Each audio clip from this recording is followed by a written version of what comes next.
네, 오늘장 선전략 시간입니다. 중국의 부양책, 돈풀기 정책을 통해서 국내 증시가 상승 탄력을 받고 있습니다. 하지만 그 정책에 비해서 상승 탄력이 좀 미미하다라는 분석도 나오고 있는데요. 언제까지 이런 추세가 계속 이어질 수 있을지 그 영향력에 대해서 한번 분석을 해보도록 하겠습니다. 위즈인베스트의 김영철 팀장과 함께합니다. 안녕하세요. 예, 안녕하세요. 네, 중국이 좀 시큰둥하다 싶으면 예. 이내 정책을 내놓고 있는데 이제 그 약발도 다 한 것 같습니다. 그 정책에 비해서 그리 큰 움직임을 보여주지 않고 있는 시장인데요. 이 외에도 특히나 이번 주에 대거 이벤트들이 포진되어 있습니다. 국내 증시 제대로 탄력을 좀 받을 수 있을까요?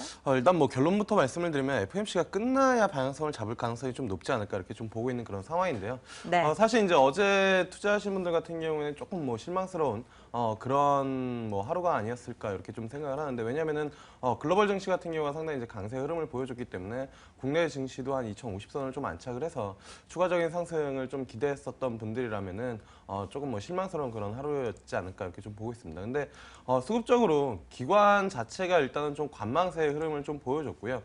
그리고 이제 개인 투자분들 같은 경우가 이제 지수 2050선에 대한 심리적인 저항선 부근에 다다르다 보니까 좀 차익 실현이 나오면서 지수의 이제 추가적인 상승은 좀 제한하는 그런 모습들을 좀 보여줬다 이렇게 좀 보시면 좋을 것 같습니다. 전반적으로 시장 자체를 놓고 보면은 지금 유동성과 실적이 좀 싸우고 있는 그런 뭐 구간이지 않을까 이렇게 좀 판단을 할 수가 있겠는데요.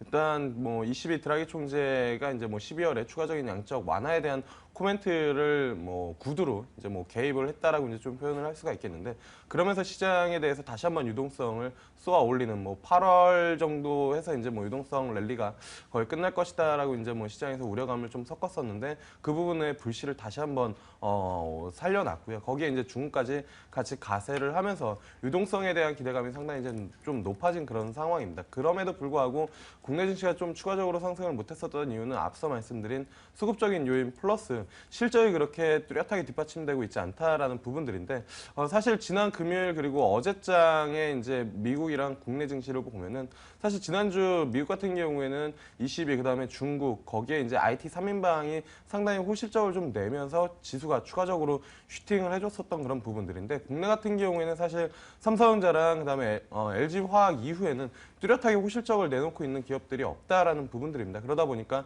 추가적인 지수 상승이 좀 제한되는 모습들을 좀 보여줬다. 이렇게 좀 보시면 좋을 것 같고요. 뭐 결론적으로는 안도랠리에서 제가 상승 랠리로 이어지려면 추가적인 모멘텀이 좀 필요하다고 말씀을 드렸습니다. 근데 그 모멘텀이 어쨌든 시장에서는 다시 한번 유동성에 좀 기대고 있는 그런 상황인데 그 기대감을 이어갈 수 있을지 아니면 찬물을 끼얹을지는 결국에는 FOMC 회의 이후에 그 기자회견이나 아니면 그 코멘트에서 뭐 힌트를 찾아야 되지 않을까 이렇게 좀 판단을 하고 있습니다. 네, 일단 뭐 FOMC 회의가 끝나야겠군요. 자, 이번에는 코스닥 시장도 좀 체크를 해보도록 하겠습니다. 어제 코스피보다도 더 강세를 시현하면서 1% 넘게 급등을 했죠. 690선에 안착하는 모습을 보여줬는데 대형주 중심으로 실적에 대해서 실망감이 좀 출현되다 보니까 코스닥 쪽으로 중소형주 중심으로 더 매기가 집중이 되고 있습니다. 어느 쪽에 무게를 더 둬야 될까요?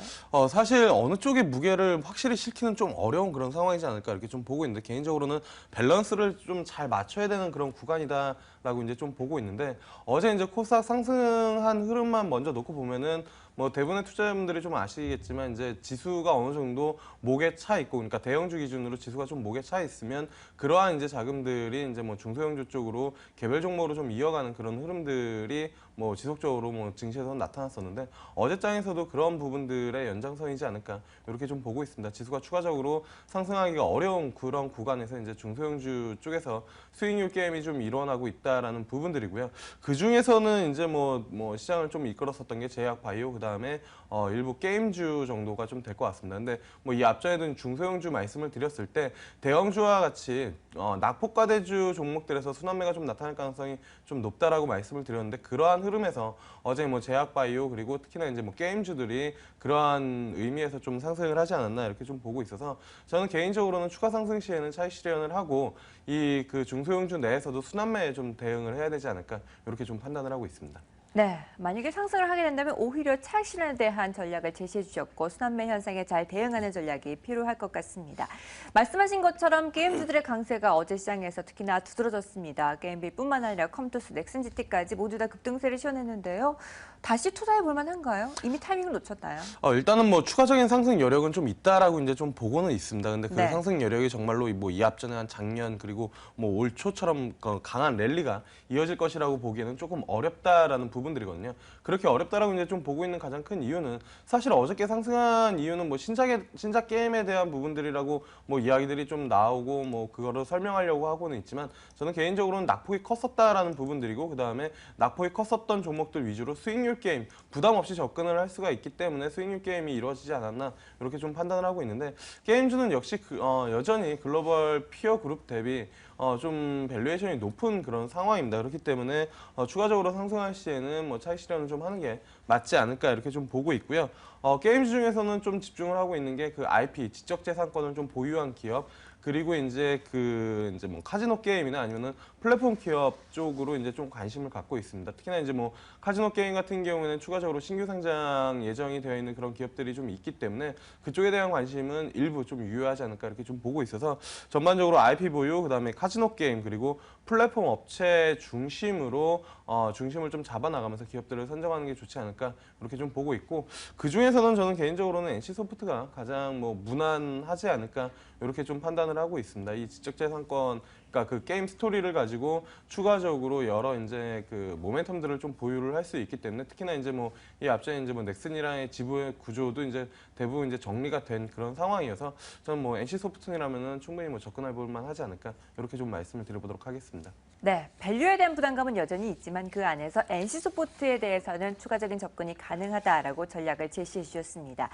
자, 그리고 자동차주 얘기도 빼놓을 수가 없는데요. 자동차 완성추의 흐름이 시큰둥하다 보니까 부품주에 또 매기가 쏠리고 있습니다. 만도도 3분기 호실적을 내놓으면서 4분기까지도 이어서 기대감을 갖게 하는데요. 부품주에 좀 더 포커스를 맞춰볼까요? 네, 일단은 뭐 개인적으로는 완성차보다는 부품주가 좀 더 낫지 않을까 이렇게 좀 보고 있는 그런 상황인데요.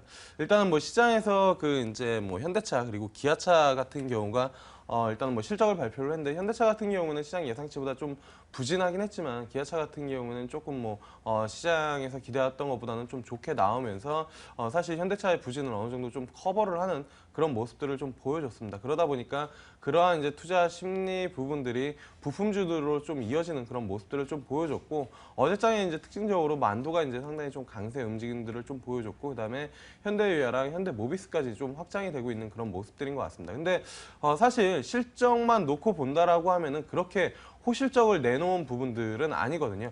그럼에도 불구하고 시장에서 지금 부품주 쪽으로에 대한 매기가 좀 강하게 움직인 가장 큰 이유는 뭐 현대차, 기아차 그 완성차 업체들의 실적 자체가 3분기가 저점이고 4분기로 갈수록 이제 뭐 개선이 될 가능성이 좀 높다라는 그런 이제 평가들이 좀 이어지면서 그렇다라고 하면은 부품주 쪽으로도 같은 논리가 좀 적용되지 않을까라는 부분들로 시장에서는 좀 움직임이 좀 나타나고 있는데 저는 개인적으로는 뭐 현대차랑 기아차가 3분기가 어쨌든 저점일 가능성은 좀 높다라고 이제 좀 보고는 있습니다. 근데 환율 레벨이 여기에서 추가적으로 위쪽으로 움직이지 못하고 추가적으로 뭐 아래쪽 달러 강세로 인해서 원화 약세 쪽으로 만약에 강하게 가지 못한다라고 하면은 자동차 업종도 4분기에는 그렇게 기대할 만한 것은 많이 있지는 않다라고 일단은 보고 있거든요. 어쨌든 뭐 부품주 같은 경우에는 앞서 말씀드린 것처럼 3분기가 저점이다라는 부분들 그리고 시장 예상치보다는 어쨌든 괜찮게 나왔다라는 부분들 때문에 움직이는 그런 논리다라고 좀 보시면 좋을 것 같고 그래서 뭐 전반적으로는 뭐 바이앤홀드보다는 트레이딩 바이 정도의 이제 뭐 전략이 좀 유효하지 않을까. 그 중에서는 사실 이제 뭐 한국 타이어 저번에 뭐 일전에도 한번 말씀을 드렸지만 한국 타이어에 대한 관심을 좀 가져보는 게 좋지 않을까. 이렇게 좀 말씀을 드려보도록 하겠습니다. 네, 자동차 부품주 안에서는 한국 타이어를 탑픽으로 꼽고 계시네요. 이 자동차주뿐만 아니라 다른 종목군들도 3분기 실적이 부진하다 보니까 4분기 실적에 대한 기대감 그런 종목군들 중심으로 네. 또 집중되는 매기를 보여주고 있습니다. 내년 실적까지도 이제는 바라보고 있는 상황인데요. 실적이 개선될 만한 업종이나 종목군들은 어떤 게 있을까요? 사실 이제 뭐 실적이 개선될 만한 업종을 찾기는 개인적으로는 좀 쉽지는 않다라는 부분들입니다. 일단은 뭐 국내 경기 자체가 올라와줘야 그 이제 뭐 사이클량 경기 순환 종목들이 이제 뭐 상승할 수가 있는 그런 모습들인데요. 네. 그런 모습들을 쉽게 찾기는 어렵기 때문에 결국에는 4분기 그리고 내년까지도 결국엔 유가랑 환율이 국내 주식시장에서 가장 중요한 변수가 되지 않을까 이렇게 좀 보고 있어서 저는 개인적으로는 4분기 때 턴어라운드 그리고 내년까지 뭐 괜찮게 볼 만한 업종은 정유 화학주 그 중에서도 이제 뭐 이번 분기 실적이 좀 부진했었던 S오일을 좀 관심 있게 볼만하지 않을까 이렇게 좀 보고 있습니다. 4분기 같은 경우에 일단 뭐 계절적 성수기 쪽으로 좀 들어가는 부분들이기 때문에 S오일 좀 볼만하고요. 그다음에 한솔재즈 같은 경우가 뭐 실적에 대한 부분들과 지주사에 대한 부분들, 배당 이런 부분들을 같이 가지고 있어서 저는 뭐 4분기 정도에서는 S오일 그리고 한솔재즈 좀 길게 보시면은 괜찮지 않을까 이렇게 좀 말씀을 드려보도록 하겠습니다. 네, S오일과 같은 유가 그리고 환율 관련주, 수혜주들 꼼꼼히 체크를 다시 한 번 더 해보시기 바라겠습니다. 어쨌든 어제 시장이 올라왔기 때문에 오늘 시장에까지도 추가적인 상승 기대감을 갖고 있습니다. 가능할지 궁금하고요. 그 안에서 투자해볼 만한 종목은 어떤 게 있을까요? 네, 사실 뭐 오늘 시장은 그렇게 재미가 많지는 않을 것 같습니다. 왜냐하면 미국 네. 시장도 이제 뭐 관망세로 좀 접어들었기 때문에 그렇기 때문에 이 기간 그러니까 FOMC 전을 기간으로 잡아서 저는 대형주랑 중소형주 쪽에 대한 밸런스를 좀 맞춰가는 그런 흐름이 좀 필요하지 않을까 이렇게 좀 보고 있는데요. 사실 이제 대형주들이 시장을 먼저 이끌어왔었고 그다음에 어제 이제 뭐 중소형주들이 좀 발빠르게 올라왔었는데 여기에서 뭐 대형주냐 중소형주냐 한쪽을 잡고 시장을 베팅하기에는 좀 쉽지는 않은 그런 구간이다라고 이제 좀 판단을 하고 있습니다. 그래서 일부 올라온 종목들 같은 경우에는 차익 실현을 두고 뭐 일부는 현금 그리고 일부는 중소형주, 일부는 그다음에 그 대형주. 그래서 지금은 이 밸런스를 유지하는 구간이 상당히 좀 유효하지 않을까 이렇게 좀 판단을 하고 있고요.